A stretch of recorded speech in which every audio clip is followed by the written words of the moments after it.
Tentu mudah menjadi seorang Kristen, tetapi menjadi pengikut Kristus yang murni tidak semudah yang Anda bayangkan dan pikirkan.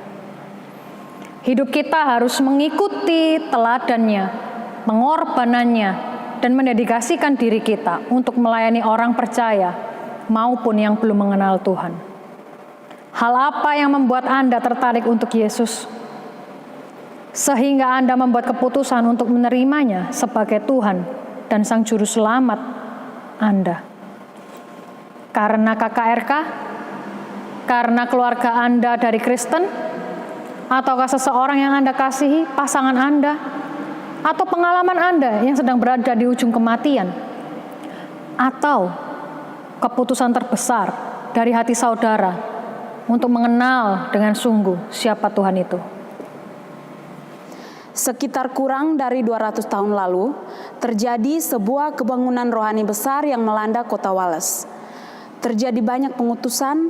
Dengan hati yang berapi-api, orang-orang percaya ini membawa pesan, kabar sukacita, anugerah keselamatan Kristus ke seluruh penjuru dunia.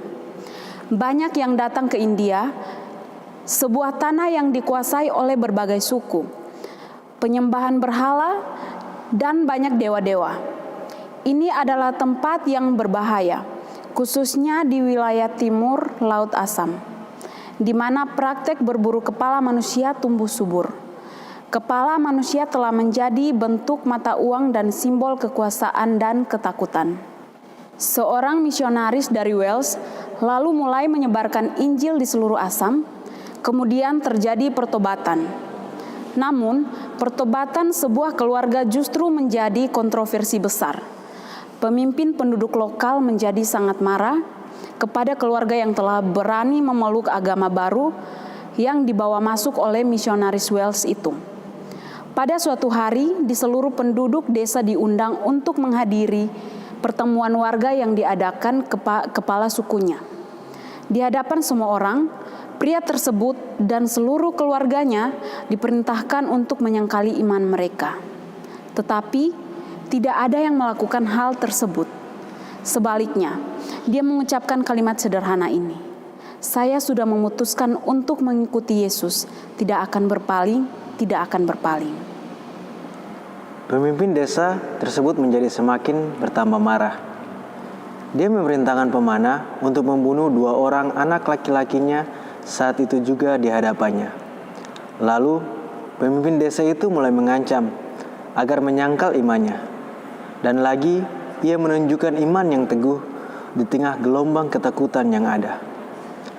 Walaupun tidak ada yang mengikutiku, aku tetap mengikutinya.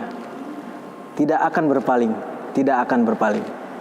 Pemimpin desa tersebut memerintahkan untuk membunuh istri dan pria itu. Ketika darah mulai mengalir membasahi tanah, tetapi pria itu mengarahkan pandangan imannya kepada Yesus dan berkata, "Salib di depanku, dunia di belakangku, tidak akan berpaling, tidak akan berpaling." Pada akhirnya, sama seperti istri dan anak-anaknya, pria tersebut dibunuh. Yang lain hanya memandang dan menunggu takdir mereka. Namun, pemimpin desa tersebut menjadi gusar. Bagaimana pria ini bisa menunjukkan keberanian yang sedemikian rupa? Apakah yang membuat pria ini berani mati demi Yesus Kristus? Kuasa apakah yang ditemukan dalam Tuhan yang baru ini? Dengan tertegun, pemimpin itu jatuh tersungkur ke tanah. Melihat begitu banyak kematian di hidupnya, tetapi tidak pernah ada yang sedemikian rupa. Hanya ada satu pilihan. Dia dan seluruh penduduk desa juga percaya dan mengikut Yesus.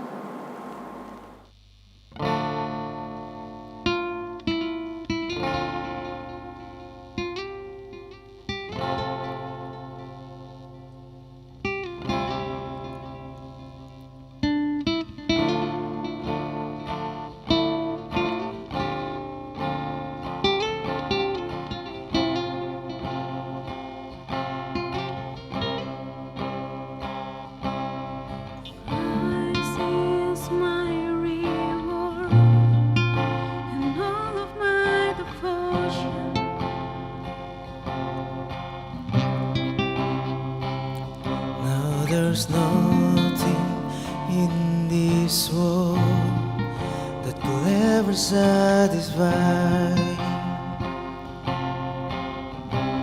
Through every trial, my soul will sing, no turning back. I've been set free. Christ is enough for me. Christ is enough for me.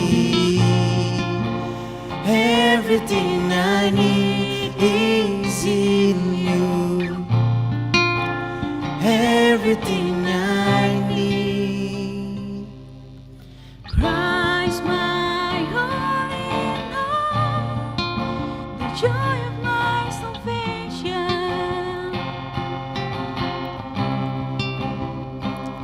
And this love will never fade, even is wrong. Through every storm, my soul will sing, Jesus is here. To God be the glory.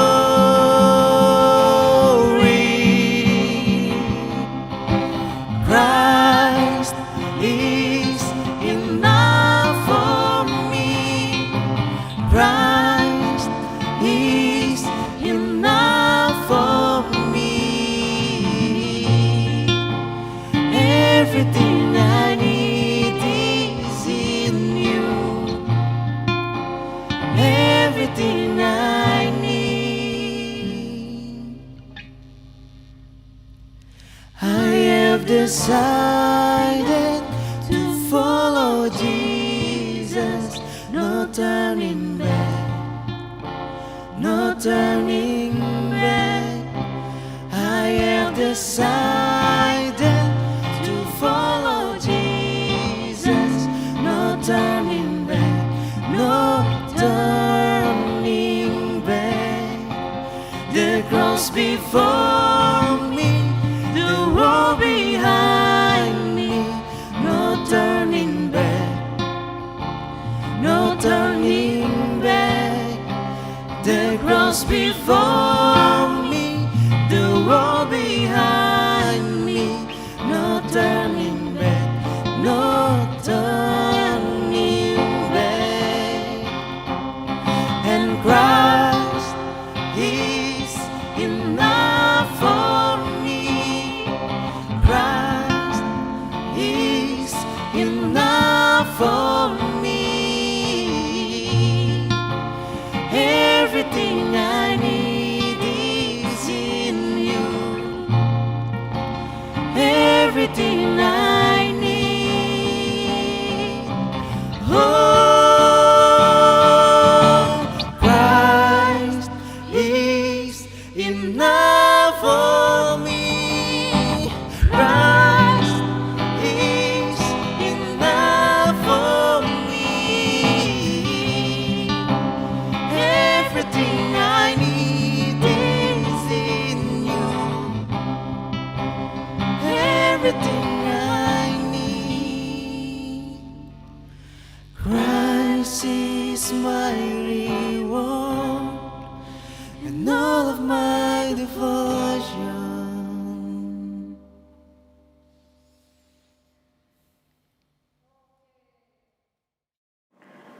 Kisah nyata di balik lagu yang ditulis pemimpin pujian Hillsong, Ruben Morgan. Ini adalah salah satu gambaran bahwa Yesus adalah sosok yang kita butuhkan di dalam kehidupan kita. Pengorbanannya di kayu salib yang patut dibayar dengan hal serupa dalam kehidupan kita. Kasihnya yang sejati patut dibayar dengan kasih setia yang tanpa menyimpang. Christ is enough. Karena Kristus saja itu sudah cukup. Kita tidak perlu menambahkan apapun atau bergantung dengan hal di luar Kristus. Sederhana, kebenaran yang mengubahkan kehidupan Kristus saja cukup. misionaris kulit putih dari Wales dan penginjil India yang dipaksa menyerahkan nyawanya itu adalah para pejuang iman yang tetap bertahan teguh menjadi saksi iman bagi dunia. Apakah kita masih merasa cukup kalau ada harta di hidup kita? Apakah kita merasa cukup bila ada orang-orang terkasih di sekitar kita? Apakah kita merasa cukup bila ada keluarga rohani di hidup kita? Apakah kita merasa cukup bila ada kekuasaan di dalam hidup kita? Pertanyaan pentingnya adalah, bagaimana kalau semua itu diambil daripadamu? Masihkah kita merasa hanya Yesus saja cukup bagi kita? Christ is enough.